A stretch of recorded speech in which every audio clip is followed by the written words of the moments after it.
Rahim dear students, welcome to excellence online education. Physics की class में खुशामदीद। फिजिक्स में चैप्टर नंबर 14 को हम स्टडी कर रहे थे। इसका नाम है मैग्नेटिज्म एंड इलेक्ट्रोमैग्नेटिज्म।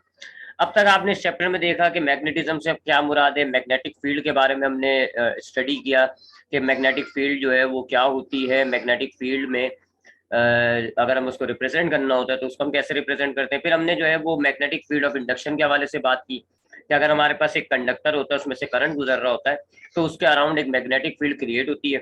इसकी डायरेक्शन हम राइट हैंड रूल से निकालते हैं। उसके बाद हमने देखा कि ये जो मैग्नेटिक फील्ड है, इसमें अगर एक चार्ज पार्टिकल मूव कर रहा होता है तो उस पर कितनी फोर्स लगती है जी, Q V B sine theta, जो उसका फॉर्मूला हमने ड्राइव किया। फिर हमने देखा कि अगर एक मैग्नेटिक फील्ड में हमारे पास एक कंडक्टर है जिसमें से करंट गुजर रहा है तो उसमें कितनी फोर्स लगती है जी, तो उसका फॉर्मूला हमारे पास आया B I L sine theta. फिर हमने तीसरी चीज देखी कि अगर हमारे पास एक मैग्नेटिक फील्ड है और उसमें हम एक रेक्टेंगुलर कॉइल प्लेस कर देते हैं जी जिसमें से करंट गुजर रहा है, तो फिर उस रेक्टेंगुलर कॉइल में कपल अप्लाई होता है जी, और टॉर्क जो पैदा होगी, जो मोमेंट ऑफ कपल जिसको भी हम कहते हैं, उसका फॉर्मूला क्या है जी, B I A N cos alpha. अगर वो ट्विस्ट कर गया तो कॉस एल्फा, अगर ट्विस्ट नहीं किया तो बी आई ए एन। उसके बाद हमने बात करी कि अगर हमारे पास एक मैग्नेटिक फील्ड में एक मूविंग चार्ज पार्टिकल है तो उसका पाथ कैसे बनता है, वो किस रास्ते ट्रेवल करता है। तो हमने देखा कि जी वो सर्कुलर मोशन में आ जाएगा, गोल घूमने लगेगा। अब याद रखिएगा कि मैग्नेटिक फील्ड जो होती है, अगर वो एक्स एक्सिस में है, चार्ज पार्टिकल आपका वाई एक्सिस में मूव कर रहा है, तो जो फोर्स लगेगी वो तीसरी डायमेंशन यानी जेड एक्सिस में लगती है। ये जरा ध्यान में रखिएगा, बार बार इस चीज को मैंने रिपीट किया है कि अगर एक्स एक्सिस में मैग्नेटिक फील्ड की डायरेक्शन है, वाई एक्सिस में चार्ज पार्टिकल आपका मूव कर रहा है, तो फिर जो फोर्स लगेगी ना वो एक्स ना वो वाई, बल्कि वो थर्ड डायमेंशन यानी जेड एक्सिस में होगी। सो अगर आपका चार्ज पार्टिकल, अगर एक मूविंग चार्ज पार्टिकल है जी, तो वो आपका जो है वो जेड एक्सिस के अराउंड गोल दायरे में घूम रहा होगा, सर्कुलर मोशन होगा। हमने उस पाथ का रेडियस भी कैलकुलेट किया। फिर हमने बात करी जे जे थॉमसन का जो चार्ज टू मास रेशियो वाला एक्सपेरिमेंट था, उस पर हमने बात करी कि जे जे थॉमसन ने किस तरह एक इलेक्ट्रॉन का charge to mass ratio calculate किया। काफी बड़ी डेरिवेशन थी, इंपॉर्टेंट क्वेश्चन होता है, पेपर में बहुत आता है। अब हमने बात करनी है जी, दो लॉज हैं हमारे पास, एक कहलाता है बायोट एंड सैवर्ट लॉ और दूसरा कहलाता है एम्पेयर सर्क्यूटल लॉ। इनमें से एम्पेयर सर्क्यूटल लॉ बहुत इंपॉर्टेंट होता है, लॉन्ग क्वेश्चन में आता है, अक्सर और बेशतर आता रहता है, यानी यूं कह लो कि आप एक साल बाद आता रहता है, रिपीट होता है। काफी इंपॉर्टेंट चीज होगी जी हमारे लिए एम्पेयर्स लॉ। लेकिन एम्पेयर्स लॉ को समझने से पहले हमें जरा इस लॉ को पढ़ना होगा, बायोट एंड सेवर्ट लॉ। इस लॉ के मुताबिक ये क्या है जी, ये लॉ, इसके लिए जरा इस डायग्राम को मुलायजा कीजिएगा कि ये हमारे पास एक कंडक्टर है जी, पर्पल कलर का, और इस कंडक्टर में से करंट फ्लो हो रहा है जी, और करंट फ्लो की जो डायरेक्शन है वो हमने शो की हुई है जी, देखें अपवर्ड डायरेक्शन में, ऊपर की तरफ फ्लो हो रहा है। ठीक है जी, ऐसे करंट जो है वो फ्लो हो रहा है। तो हमारे पास ये एक कंडक्टर है, अगर इस कंडक्टर में से करंट फ्लो नहीं होता तो इसके अराउंड कोई मैग्नेटिक फील्ड भी नहीं होती, ये हमने पढ़ चुके हैं जी। बट यहाँ पर हम देख रहे हैं जी कि एक अपवर्ड डायरेक्शन में करंट फ्लो हो रहा है। According to right hand rule, इस कंडक्टर में ऐसे जो है वो मैग्नेटिक फील्ड क्रिएट होगी। ठीक है जी, यानी एंटी क्लॉकवाइज में मैग्नेटिक फील्ड क्रिएट होगी, और जो मैग्नेटिक फील्ड है वो इन द फॉर्म ऑफ सर्कल्स की सूरत में क्रिएट होती है। तो ये हमने एक मैग्नेटिक फील्ड का एक सर्किल हमने कंसीडर कर लिया जी, जो कि आपके कंडक्टर से कितना दूर है जी, कंडक्टर जो है वो इस सर्किल का सेंटर में पाया जाएगा, और रेडियस जितना फासला है। ठीक है जी तो ये हमारे पास एक कंडक्टर है, इसमें से करंट गुजर रहा है, और इसके अराउंड ये जो है बी, ये एक मैग्नेटिक फील्ड क्रिएट हो गई। और इस मैग्नेटिक फील्ड का जो शेप है वो एक सर्कुलर फॉर्म में है, सर्किल्स की शक्ल में एक शेप आया हुआ है जी, और उस सर्किल का रेडियस जो है वो आर है। बायोट एंड सेवर्ट ने क्या कहा जी, इस लॉ में क्या स्टेट हुआ हुआ है जी, क्या स्टेटमेंट है इसकी, कि ये जो आपके पास मैग्नेटिक फील्ड क्रिएट होती है around a conductor and which the current is flowing, एक कंडक्टर के अराउंड जो मैग्नेटिक फील्ड क्रिएट हो रही है उस कंडक्टर में से करंट गुजरना शर्त है जी, लाजमी है। तो ये जो मैग्नेटिक फील्ड है ये दो चीजों पर डायरेक्टली प्रोपोर्शनल होगी। This magnetic field is directly proportional to two things, तो डायरेक्टली यानी दो चीजों पर प्रोपोर्शनल होगी, एक पे डायरेक्टली और एक पे इनवर्सली। तो ये जो मैग्नेटिक फील्ड है, पहले मैं लिख देता हूं जी, this magnetic field of induction जो आई हुई है ना हमारे पास एक करंट के अराउंड, यानी कि बी से हम इसको डिनोट करते हैं जी, वेक्टर क्वांटिटी है, is directly proportional, is directly proportional to twice of the current, twice of the current. यानी आपके करंट में जो आपके कंडक्टर में ये जो करंट गुजर रहा है ना, इसके दुगना, इसके ट्वाइस से ये मैग्नेटिक फील्ड डायरेक्टली प्रोपोर्शनल होगी। एक बात ये है इस लॉ में, और दूसरी बात ये है कि this magnetic field of induction, ये जो मैग्नेटिक फील्ड आई हुई है जी, magnetic field of induction that is denoted by B, is inversely proportional. अब ये इनवर्सली प्रोपोर्शनल होगी किस चीज के जी?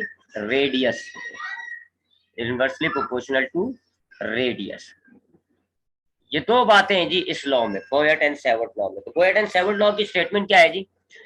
The magnetic field create in around a conductor carrying current. ठीक है, मैं ये स्टेटमेंट पढ़ रहा हूँ। The magnetic field of induction created around a current carrying conductor is directly proportional to twice of the current and inversely proportional to the distance from the conductor, या उसको आप रेडियस कह लो आप। यानी कि ये जो मैग्नेटिक फील्ड क्रिएट होती है ये इस करंट के ट्वाइस से, यानी 2i से डायरेक्टली प्रोपोर्शनल है। यानी जितना ज्यादा स्ट्रॉन्ग करंट होगा, जितना ज्यादा करंट आप फ्लो करेंगे, जाहिर बात है उसका डबल भी उतना ज्यादा ही होगा, और मैग्नेटिक फील्ड उतनी ही स्ट्रॉन्ग हो जाएगी। जितना ज्यादा करंट गुजर रहा होगा मैग्नेटिक फील्ड उतनी स्ट्रॉन्ग होगी, जितना वीक करंट होगा मैग्नेटिक फील्ड उसकी वीक होगी। और दूसरा, ये जो डिस्टेंस फ्रॉम द कंडक्टर है, जो कि मैंने आपको बताया ये r के बराबर होगा, सर्किल के रेडियस के बराबर होगा, इससे इनवर्सली प्रोपोर्शनल है। यानी ये सर्किल आपका जितना बड़ा, जितना दूर कंडक्टर से होता जाएगा मैग्नेटिक फील्ड उतनी वीक होती जाएगी। अब ये जो दूसरा सर्किल है इसकी मैग्नेटिक फील्ड कम होगी, क्योंकि ये कंडक्टर से काफी दूर हो गया है जी, रेडियस बढ़ गया है। रेडियस बढ़ गया, मैग्नेटिक फील्ड कम होगी। एक और अगर मैं सर्किल ले लूं, तीसरा सर्किल, तो अब ये और दूर हो गया जी, अब आप देखें रेडियस बहुत बड़ा हो गया है। तो अब इसकी फील्ड जो है, इधर जो फील्ड है वो और ज्यादा वीक होगी। ये है जी बोयड एंड सेवर्ट लॉ। क्या है जी? कि magnetic field around a conductor, अब मैं इसको मैथमेटिकली लिखूं तो ये है जी कि मैग्नेटिक फील्ड जो एक कंडक्टर के अराउंड क्रिएट हो रही है ये डायरेक्टली प्रोपोर्शनल है ट्वाइस ऑफ द करंट के।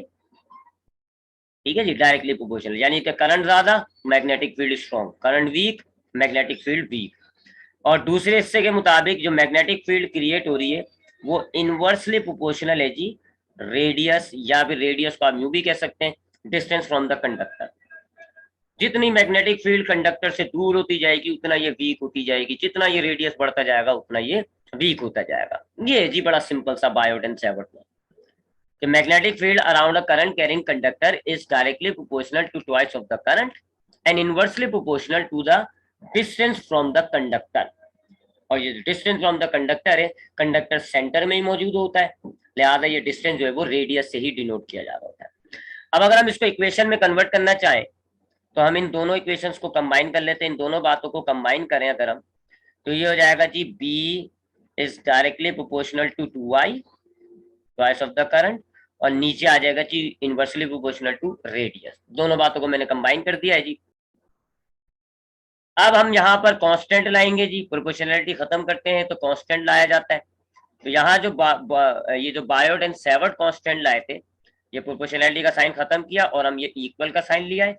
और अब यहाँ जो कांस्टेंट आया था वो था जी ये म्यू नॉट डिवाइडेड बाय 4 पाई, ये रखा गया था constant, mu naught divided by 4 पाई। अब ये म्यू नॉट में बताता हूँ आपको क्या है जी, बाकी 4 पाई तो आपको पता है। अभी इसको पहले सॉल्व कर लेते हैं फिर उसको बताते हैं ये म्यू नॉट क्या है। Multiply by 2i upon r। अब ये 2 से आप 4 को काटें जी, 2 1 2, 2 2 4। तो अब इसकी सिंपल शक्ल जो है इस स्टेटमेंट की या इस लॉ की वो क्या होगा जी, magnetic field equals to mu naught I divided by 2 pi r। ये है जी आपके पास बोयड एंड सेवर्ट लॉ की equation, mu naught I divided by 2 pi r। यानी कि अगर आपने एक कंडक्टर के अराउंड जो मैग्नेटिक फील्ड क्रिएट हुई है अगर आपको वो कैलकुलेट करनी है तो that would be your formula. Mu naught को आप करंट से मल्टीप्लाई करें और डिवाइड करें 2 पाई r से। इसमें बाकी सब कांस्टेंट है, ये जो i है ये करंट है और r क्या है जी, रेडियस। अब इसमें ये जो म्यू नॉट आ रहा है ये कांस्टेंट होता है जी, इसको हम कहते हैं permeability of free space, permeability of free space. जैसे आपने इलेक्ट्रिसिटी के अंदर आपने जो फ्री स्पेस का कांस्टेंट पढ़ा था वो था ये एप्सिलॉन नॉट। इलेक्ट्रिसिटी में हम फ्री स्पेस का जो कांस्टेंट लेते हैं वो होता है एप्सिलॉन नॉट, और इसको हम कहते हैं permittivity, permittivity of free space. जबकि मैग्नेटिक टर्मिनोलॉजीज में फ्री स्पेस का जो कांस्टेंट लिया जाता है वो म्यू नॉट होता है, और इसको हम कहते हैं परमिएबिलिटी ऑफ फ्री स्पेस। ठीक है जी, नाम का थोड़ा सा फर्क है, ये कहलाता है permittivity, permittivity of free space, और ये क्या है जी, परमिएबिलिटी ऑफ फ्री स्पेस। इस म्यू नॉट की वैल्यू नोट कर लिएगा जी, 4 पाई मल्टीप्लाई बाय 10 की पावर -7 होती है। ठीक है जी, म्यू नॉट जो है इसकी वैल्यू कितनी है, 4 पाई मल्टीप्लाई बाय 10 की पावर -7, और इसका जो यूनिट होगा वो होगा टेस्ला मीटर पर एम्पियर। ये होता है जी मैग्नेटिक फील्ड्स के अंदर, यानी अगर हम मैग्नेटिक फील्ड की बात कर रहे होंगे तो हम जो फ्री स्पेस होती है उसका ये कांस्टेंट लेते हैं म्यू नॉट, और अगर हम इलेक्ट्रिक फील्ड की बात कर रहे होते हैं तो फिर हम कांस्टेंट लेते हैं फ्री स्पेस का एप्सिलॉन नॉट। इसको हम कहते हैं परमिटिविटी ऑफ फ्री स्पेस, और इसकी वैल्यू आपको याद हो 8.85 मल्टीप्लाई 10 की पावर -12। ठीक है, चूंकि हम इलेक्ट्रिसिटी की बात नहीं कर रहे हैं लिहाजा इसको तो आप इग्नोर ही कर दें, इसको रखें। तो भाई ये ध्यान में रखिएगा कि अगर फ्री स्पेस होती है, इलेक्ट्रिक फील्ड की बात कर रहे हैं तो कांस्टेंट क्या हो जाएगा, एप्सिलॉन नॉट। फ्री स्पेस है, मैग्नेटिक फील्ड की बात कर रहे हैं तो कांस्टेंट क्या हो जाएगा जी, म्यू नॉट। म्यू नॉट की वैल्यू कितनी है, 4 पाई मल्टीप्लाई बाय 10 की पावर -7। तो ये हो गया जी बायोट एंड सेवर्ट लॉ। मैं रिपीट करता हूं, फिर हम एम्पेयर्स लॉ की तरफ आते हैं। बायोट एंड सेवर्ट लॉ क्या है जी, कि अगर आपके पास एक कंडक्टर है जिसमें से करंट गुजर रहा है, सो उसके अराउंड एक मैग्नेटिक फील्ड क्रिएट होगी। ये मैग्नेटिक फील्ड करंट के ट्वाइस वैल्यू से, यानी दुगने करंट से डायरेक्टली प्रोपोर्शनल होगी, और जो रेडियस है उससे इनवर्सली प्रोपोर्शनल। यानी जितना ज्यादा करंट आपके कंडक्टर में फ्लो होगा उतनी स्ट्रॉन्ग मैग्नेटिक फील्ड क्रिएट होती है। और ये जो मैग्नेटिक फील्ड का सर्किल है, या ये जो मैग्नेटिक फील्ड है, जितना कंडक्टर से दूर होती जाएगी उतनी ये वीक होती जाएगी। इन दोनों को हमने जब इक्वेशन में कन्वर्ट किया तो इक्वेशन बनती है जी mu naught I divided by 2 pi R. इसमें बाकी सब तो ठीक है जी, ये म्यू नॉट क्या है, परमिएबिलिटी ऑफ फ्री स्पेस, इसकी वैल्यू रिमेंबर 4 पाई मल्टीप्लाई 10 की पावर -7। ये था जी बायोट एंड सेवर्ट लॉ। अब आते हैं जी एक बहुत अहम टॉपिक पे, Ampere's law. Paper point of view से बहुत इंपॉर्टेंट होता है, इसलिए इसको और से सुनिएगा जरा। एम्पेयर्स लॉ,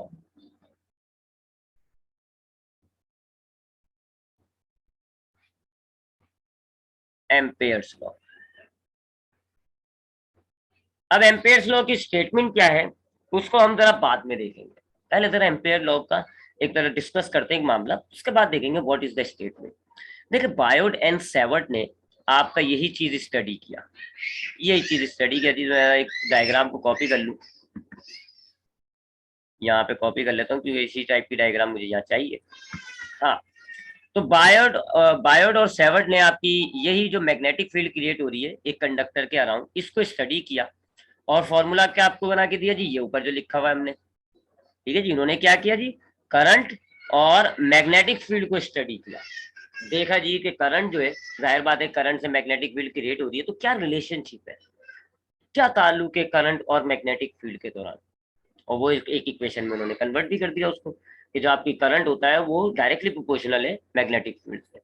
मगर ये लॉ इतना वैल्यूएबल नहीं था, इस लॉ से हम काफी जगहों पर यूजेबल नहीं कर रहे हैं। ज्यादा बेहतर तरीके से करंट और मैग्नेटिक फील्ड को स्टडी किया था एक साइंटिस्ट ने, एम्पियर ने। बायोट एंड सेवर्ट ने भी काम वही किया है, करंट और मैग्नेटिक फील्ड के रिलेशनशिप को स्टडी किया, लेकिन ये इतना वैल्यूएबल, ये इतना ऑथेंटिक, यानी कि इतना मजेदार नहीं था, इससे हम ज्यादा एप्लीकेशन नहीं कर पाते।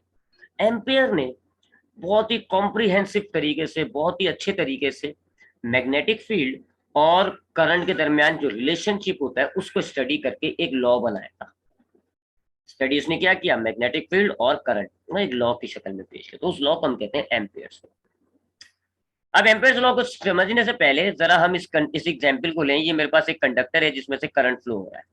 अब हमें पता है जी कि अगर इसमें से करंट फ्लो हो रहा है तो इसके अराउंड जो है वो क्लोज मैग्नेटिक फील्ड क्रिएट होगी।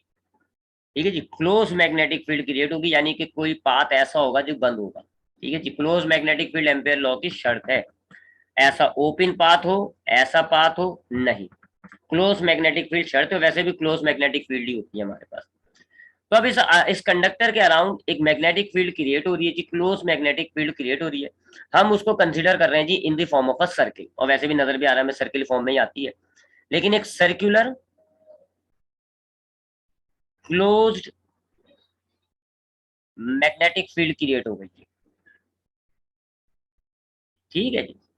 तो अगर आपके कंडक्टर में से करंट गुजर रहा है तो उसके अराउंड एक close magnetic field, circular close magnetic field create हो गई है। अब अगर हम अब इस मैग्नेटिक फील्ड को ऐसे गोल दायरे में कंसीडर कर लेते हैं, ऊपर से देख रहे हैं हम ऐसे, ठीक है, ऊपर से देख रहा हूं मैं, ठीक है जी। अब ये हमारे पास मैग्नेटिक फील्ड है, किसी भी एक पॉइंट पर मैग्नेटिक फील्ड की डायरेक्शन, क्योंकि मैग्नेटिक फील्ड एक वेक्टर क्वांटिटी है और वेक्टर क्वांटिटी की डायरेक्शन स्ट्रेट लाइन में होनी चाहिए, ऐसे सर्किल की शक्ल में नहीं होती है। तो अब किसी भी पॉइंट पर, लेट से आपको यहाँ इस पॉइंट पर, ए पॉइंट पर मैग्नेटिक फील्ड की डायरेक्शन चाहिए, तो कैसे होगी जी, टेंजेंट, ये हो जाएगी जी मैग्नेटिक फील्ड की डायरेक्शन। इसी तरह अगर आपको यहाँ बी पॉइंट पर चाहिए तो ये हो जाएगी जी, किसी भी डायरेक्शन पे अगर आपको मैग्नेटिक, किसी भी पॉइंट पर अगर आपको मैग्नेटिक फील्ड की डायरेक्शन चाहिए तो आप क्या बनाएंगे जी, टेंजेंट बना लेंगे। ये सी पॉइंट है जी, तो सी पॉइंट पर ये ऐसे टेंजेंट बन जाएगा जी, ये मैग्नेटिक फील्ड की डायरेक्शन हो गई। ठीक है जी, तो ये मैग्नेटिक फील्ड की डायरेक्शन के हवाले से बता दिया। अब मैं क्या करूं, मैं इस मैग्नेटिक फील्ड के छोटे छोटे से टुकड़े करूं, क्या करूं मैं, इस मैग्नेटिक फील्ड के डिवाइड करूं इसको स्मॉल सेगमेंट्स में या स्मॉल एलिमेंट्स में, डिवाइड करूं मैं इस पूरी मैग्नेटिक फील्ड को into small ends, small element, छोटे छोटे टुकड़ों में डिवाइड करता हूं जी, ऐसे कि आपकी जो लेंथ होगी उस एलिमेंट की और मैग्नेटिक फील्ड की जो डायरेक्शन है वो सेम होनी चाहिए, पैरेलल होनी चाहिए। ठीक है जी, सच दैट कि जो आपकी मैग्नेटिक फील्ड की डायरेक्शन है और जो भी आप टुकड़ा निकालेंगे उसको हम डेल्टा एल कह देते हैं जी, जो भी हम टुकड़ा निकालें उसकी जो लेंथ की डायरेक्शन होगी वो दोनों आपस में पैरेलल हो। मिसाल के तौर पे ये है जी, सपोज करें हमारे पास एक छोटे सी बड़ा सा हिस्सा ले लिया मैंने मैग्नेटिक फील्ड का इतना, तब मैंने जी यहाँ से यहाँ बना दिया, ये एक टुकड़ा कर दिया जी डेल्टा एल। तब यहाँ देख लें जी, एल की भी डायरेक्शन ऐसे और मैग्नेटिक की डायरेक्शन भी ऐसे। फिर मैंने एक ये टुकड़ा बना दिया जी, इधर भी दोनों पैरेलल, ऐसे छोटे छोटे टुकड़े कर लिया। हर टुकड़े पर जो लेंथ की डायरेक्शन है और जो मैग्नेटिक, अब देखें ये मैग्नेटिक फील्ड है जी बी, तो एल की भी डायरेक्शन ये ही होनी चाहिए। कितना बड़ा टुकड़ा हो जाएगा जी, इतना बड़ा, ऐसे छोटे छोटे टुकड़े। ये एम्पियर्स लॉ में भी हमने किया था, याद होगा आपको। तो हमने क्या करा, हमने इस मैग्नेटिक फील्ड को लिया और हमने इसको डिवाइड कर दिया छोटे छोटे टुकड़ों में। हम जानते हैं जी कि जो मैग्नेटिक फील्ड है वो टेंजेंटियल कंपोनेंट है, टेंजेंट की सूरत में है, और जो लेंथ होनी चाहिए सेगमेंट की वो भी इसी डायरेक्शन से पैरेलल होनी चाहिए। यानी अगर आप इस सी पॉइंट पे करो तो एल की डायरेक्शन क्या होगी जी, डेल्टा एल की ऐसी ही होगी। ठीक है जी, पैरेलल। आई होप यहाँ तक तो बात समझ में आई होगी। हो सकता है इनफाइनाइट टुकड़े हो जाए, बहुत सारे टुकड़े हो जाए, 10 20 50 100, मर्जी है कितने भी टुकड़े हो, उससे हमें सरोकार नहीं है। ये सर्किल 10 टुकड़े में कन्वर्ट हो या 50 टुकड़ों में, उससे हमें सरोकार नहीं है। ठीक है जी। अब मिसाल के तौर पे अगर मैं एक यहाँ पे अपनी सिंप्लिसिटी के लिए ऐसे एक रेक्टेंगुलर फील्ड ले लेता हूँ, ठीक है ना, अब मैंने जो मैग्नेटिक फील्ड है वो रेक्टेंगुलर सूरत में ले ली, तो यहाँ 4 टुकड़े बनेंगे। पहला हो जाएगा जी ये वाला, क्योंकि इस टुकड़े पर मैग्नेटिक फील्ड की डायरेक्शन ये है सपोज करें, और एल की डायरेक्शन जो है वो भी यही है। ठीक है जी। अच्छा, इधर जो है वो टुकड़ा क्या हो जाएगा जी, ये वाला ऐसे मैग्नेटिक फील्ड, और ये ऐसे। ठीक है, तो अभी हमने चूंकि सर्किल लिया हुआ है तो सर्किल पर ही रखते हैं अपनी बात को।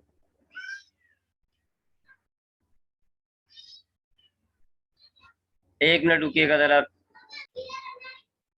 तो हमने क्या किया, हमने एक कंडक्टर लिया और हमने उस कंडक्टर के अराउंड एक सर्कुलर फील्ड कंसीडर कर ली, क्लोज सर्कुलर मैग्नेटिक फील्ड हमने कंसीडर कर ली। फिर हमने क्या किया, हमने उसके अंदर छोटे छोटे छोटे छोटे एलिमेंट्स बना दिए। इस तरह एलिमेंट्स बनाए हैं कि हर टुकड़े पर, हर एलिमेंट पर जो बी की डायरेक्शन है और जो एल की डायरेक्शन है वो सेम होनी चाहिए, यानी कि पैरेलल होनी चाहिए जी, दोनों सेम। और जब पैरेलल होती है तो थीटा 0 होता है, यानी हर एलिमेंट पर थीटा कितना हो जाएगा जी, जीरो, क्योंकि थीटा का मतलब होता है बी और एल के दरमियान एंगल, तो वो कितना हो जाएगा, वो जीरो हो जाएगा। यानी हर एलिमेंट पर थीटा कितना होना चाहिए, बी, और थीटा कितना होना चाहिए, जीरो। अब हम क्या करेंगे जी, हम हर कंपोनेंट का, हर एलिमेंट का डॉट प्रोडक्ट निकालेंगे, डॉट प्रोडक्ट निकालेंगे जी हर एलिमेंट का, dot product of each element. ठीक है जी, डॉट प्रोडक्ट आपको याद होगा कि जी कॉस थीटा वाला इक्वेशन होता है। ठीक है, तो मैं पहले एलिमेंट का तरह निकालता हूँ। फर्स्ट एलिमेंट की बात करूं मैं, पहले एलिमेंट की बात करूं तो उसका डॉट प्रोडक्ट क्या होगा जी, बी डॉट डेल्टा एल, ऐसे लिखते हैं ना डॉट प्रोडक्ट, दोनों वेक्टर्स लेते हैं उनके दरमियान डॉट लगा देते हैं। और हमने फर्स्ट ईयर में पढ़ा है जी कि इसको कैसे निकाला जाता है जी, B delta L cos theta, याद है ना ये सब चीजें। तो हम हर एलिमेंट का डॉट प्रोडक्ट निकालेंगे। अब हर एलिमेंट पर मैग्नेटिक फील्ड तो सेम होगी, क्योंकि मैग्नेटिक फील्ड का ताल्लुक जो है बॉयड एंड सेवर्ट लॉ में आपने देखा, करंट और रेडियस से होता है। अब इस सर्किल का किसी भी पॉइंट पर आप ले लें, रेडियस तो सेम होगा, करंट भी सेम गुजर रहा होगा, तो किसी भी पॉइंट पर अगर आप मैग्नेटिक फील्ड की बात करें वो तो सेम होगी। किसी भी एलिमेंट पर मैग्नेटिक फील्ड कितनी होगी, बी ही होगी। बस एलिमेंट की लेंथ का फर्क हो सकता है, कोई बड़ा एलिमेंट हो सकता है कोई छोटा। तो आप पहले एलिमेंट की निकाल रहे हैं तो आप इसको तो बी कहेंगे, इसको आप कहेंगे delta L one, delta L one. अब आपको पता है कॉस जीरो हो जाएगा ये, क्योंकि डायरेक्शन एंगल जो है, एंगल कॉस थीटा, एंगल जो है वो जीरो हो गया जी, और कॉस जीरो वन होता है। तो B dot delta L one, ये कितना आ रहा है जी, बी डेल्टा एल वन, ये पहले एलिमेंट का है। पहले एलिमेंट का जो डॉट प्रोडक्ट आया वो कितना आया, बी डेल्टा एल वन। ठीक है जी, तो जरा डॉट प्रोडक्ट है ये जरा, ठीक है जी। तो आपने क्लोज सर्कुलर मैग्नेटिक फील्ड ली, आपने उसके अंदर बहुत सारे छोटे छोटे टुकड़े कर दिए। टुकड़े इस तरह होने चाहिए कि बी और डेल्टा एल की डायरेक्शन, बी और लेंथ की डायरेक्शन सेम होनी चाहिए, एंगल हो गया जीरो। अब आप हर एलिमेंट का डॉट प्रोडक्ट निकालें। पहले एलिमेंट का डॉट प्रोडक्ट ये निकल जाएगा, दूसरे एलिमेंट का क्या निकलेगा, सेकेंड एलिमेंट का मैग्नेटिक फील्ड तो हर एलिमेंट की सेम होगी, अभी मैं आपको बता चुका हूँ। ये हो जाएगा बी डॉट, लेंथ चेंज हो सकती है जी, तो B dot delta L two, ये दूसरे एलिमेंट का डॉट प्रोडक्ट है जी, निकालते हैं। B delta L two cos theta, अब यहाँ पर भी थीटा जीरो है, लिहाजा ये भी कितना निकल आएगा जी, बी डॉट सेकेंड एलिमेंट का जो डॉट प्रोडक्ट है वो कितना आ जाएगा, B delta L two, same आ रहा है जी तकरीबन, बस लेंथ का फर्क है। तब जितने भी आपके पास डॉट प्रोडक्ट निकालने होंगे सबका डॉट प्रोडक्ट कैसा आ रहा होगा, बस वही जी, B dot delta L, B delta L one, B delta L two, B delta L three, वगैरह वगैरह। अब आप क्या करें जी, सारे डॉट प्रोडक्ट को ऐड कर दें, सम कर दें ऑल डॉट प्रोडक्ट्स, जितने भी एलिमेंट हैं सबके ये जो आपने डॉट प्रोडक्ट निकाले सबको ऐड कर दें। तो हम इसको कैसे लिखेंगे जी, ऐसे लिखेंगे, sum of B dot delta L. ठीक है जी, सारे डॉट प्रोडक्ट को अब हम क्या कर रहे हैं, ऐड कर रहे हैं, सारे डॉट प्रोडक्ट को ऐड कर रहे हैं।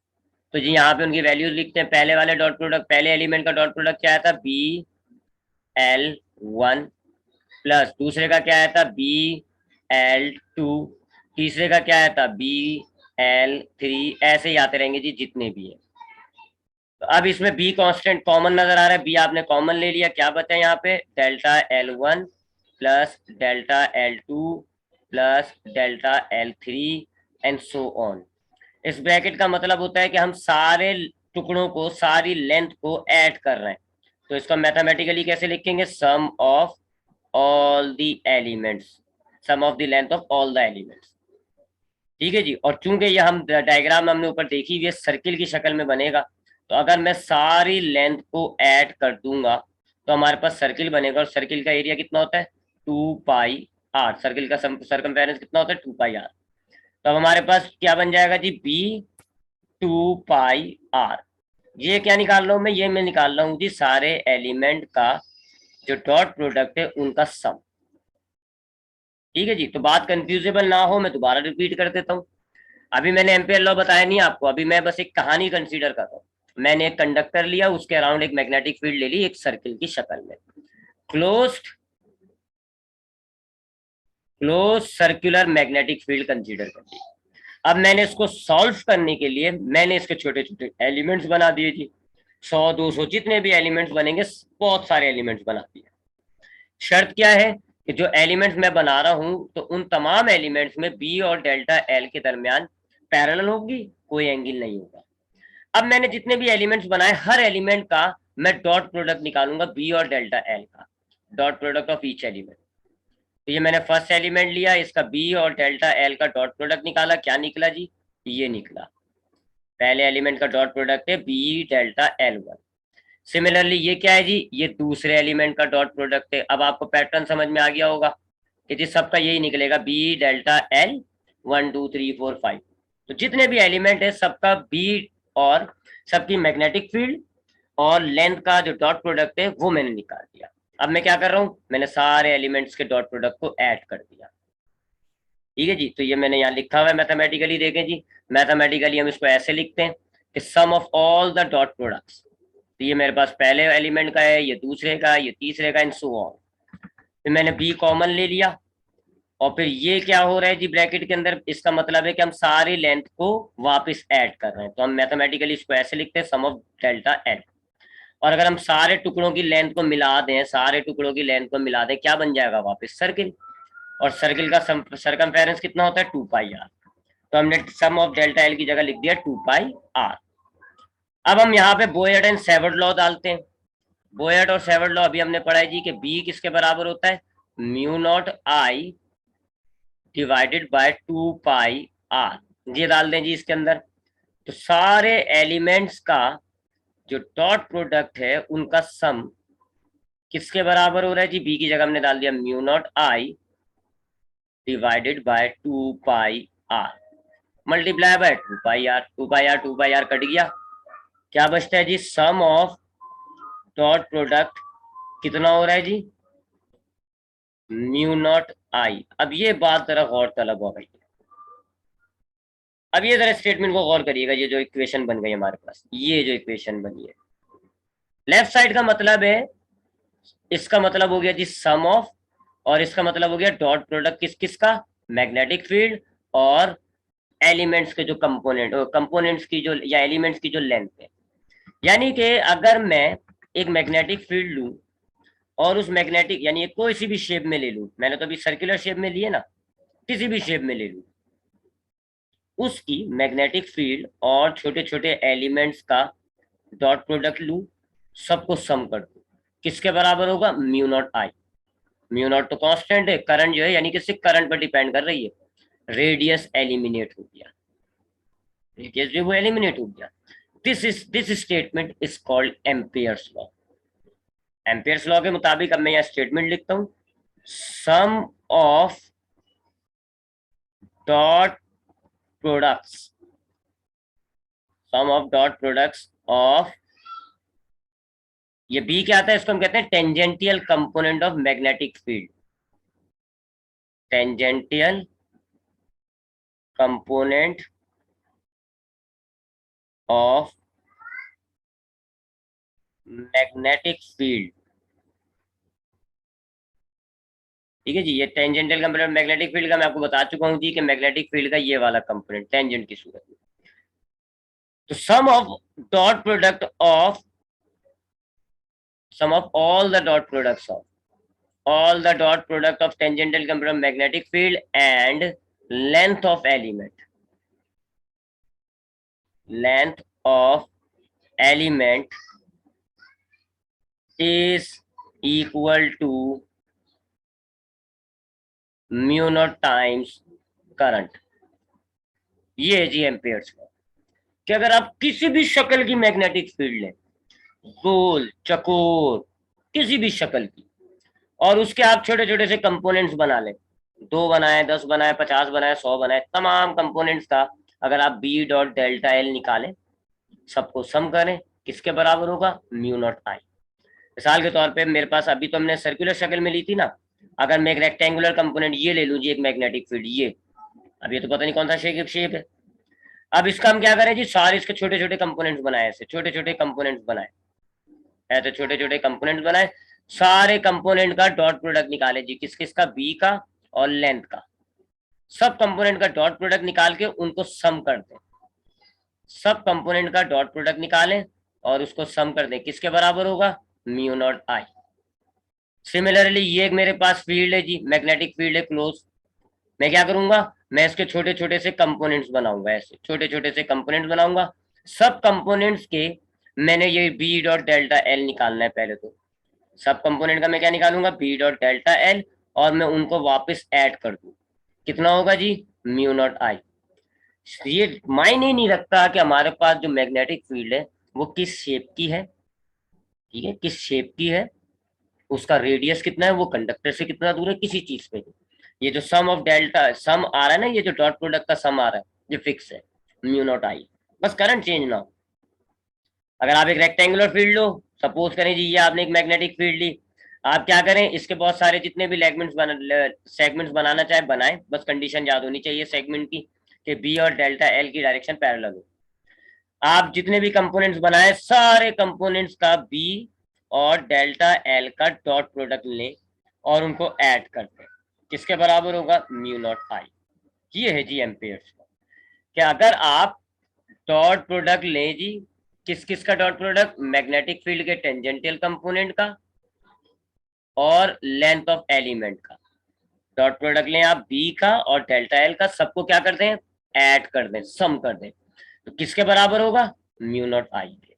दिस इज एम्पियर्स लॉ, ये है एम्पियर्स लॉ। कि अगर आप एक कोई सी भी मैग्नेटिक फील्ड कंसीडर करते हैं, जैसे कि अब इस डायग्राम पे आए तो ये हमारे पास सर्कुलर शेप की मैग्नेटिक फील्ड थी, अब इसमें मैं 100 200 300 जितने भी एलिमेंट्स बनाऊं, सारे एलिमेंट्स का मैं मैग्नेटिक फील्ड और लेंथ का डॉट प्रोडक्ट लूं, हर हर कंपोनेंट का, और उन सबको ऐड कर दूं, किसके बराबर होगा, हमेशा म्यू नॉट आई के बराबर होगा, चाहे सर्कुलर शक्ल में हो चाहे गोल, चाहे ये, इसको हम कहते हैं एम्पियर्स लॉ।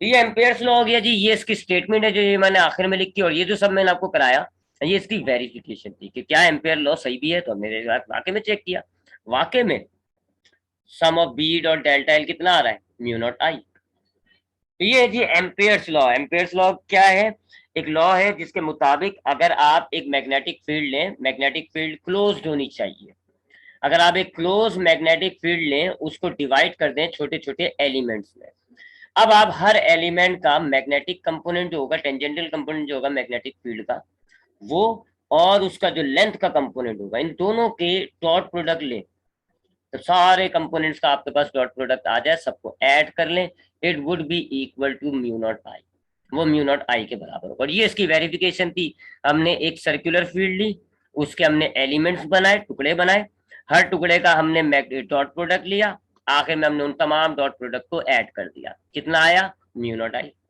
ये है जी एम्पियर्स लॉ, ये था जी एम्पियर्स लॉ और बायोट एंड सेवर्ट लॉ। अब इंशाल्लाह नेक्स्ट टाइम नेक्स्ट क्लास में हम एम्पियर्स लॉ की कुछ एप्लीकेशंस पढ़ेंगे, करीबन 4 एप्लीकेशन है हमारे पास, इन सॉरी 4 कह रहा हूँ, 2 एप्लीकेशन थे, दोनों पढ़ेंगे, बहुत इंपॉर्टेंट होती है।